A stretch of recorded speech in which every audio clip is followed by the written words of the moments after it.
പരമ്പരാഗത മത്സ്യത്തൊഴിലാളികൾക്ക് മത്സ്യബന്ധനത്തിന് തടസ്സം സൃഷ്ടിക്കുന്ന ഡിങ്കി വള്ളങ്ങൾ നീക്കം ചെയ്യുന്നതിനായി ചേറ്റുവ പുഴയിൽ തുറമുഖ വികസന വകുപ്പിന്റെ നേതൃത്വത്തിൽ പരിശോധന നടത്തി.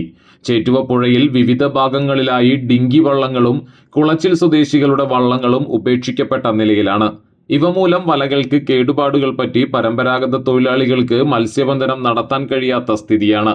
മത്സ്യത്തൊഴിലാളികളുടെ ദുരിതത്തിന് അറുതി ഉണ്ടാകണമെന്ന് ആവശ്യപ്പെട്ട് കടപ്പുറം ഏങ്ങണ്ടിയൂർ പരമ്പരാഗത മത്സ്യത്തൊഴിലാളി ക്ഷേമ വികസന സംഘത്തിന്റെ നേതൃത്വത്തിൽ മുഖ്യമന്ത്രിക്ക് പരാതി നൽകിയിരുന്നു.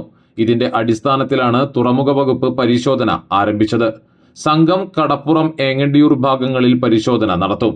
മെക്കാനിക്കൽ മറൈൻ എഞ്ചിനീയർ എം ജീവാനന്ദിന്റെ നേതൃത്വത്തിൽ 14 പേരടങ്ങിയ സംഘമാണ് പരിശോധനയ്ക്കെത്തിയത്. Kozhikode assistant executive engineer TV Aneesh, Kollam assistant executive engineer S Sajeev എന്നിവരുടെ നേതൃത്വത്തിലാണ് എസ്റ്റിമേറ്റ് തയ്യാറാക്കുക. പ്രാഥമിക പരിശോധനയിൽ 44ഓളം മുങ്ങിക്കിടക്കുന്ന വള്ളങ്ങളാണ് ഇതുവരെ കണ്ടെത്തിയിട്ടുള്ളത്. തുറമുഖ വകുപ്പ് കൂടാതെ ഫിഷറീസ് വകുപ്പിന്റെയും തദ്ദേശ സ്വയംഭരണ വകുപ്പിന്റെയും സഹകരണത്തോടെയാണ് വള്ളങ്ങൾ നീക്കം ചെയ്യുക. വള്ളങ്ങൾ കണ്ടെത്തി എസ്റ്റിമേറ്റ് തയ്യാറാക്കി സർക്കാരിന് സമർപ്പിക്കും. തുടർന്ന് പ്രശ്നത്തിന് പരിഹാര നടപടി സ്വീകരിക്കും. പരമ്പരാഗത മത്സ്യത്തൊഴിലാളി ക്ഷേമ വികസന സംഘം secretary A Rajendrababu, president PM Shafi, treasurer Bakkar എന്നിവരുടെ നേതൃത്വത്തിലാണ് മുഖ്യമന്ത്രിക്ക് പരാതി നൽകിയിരുന്നത്.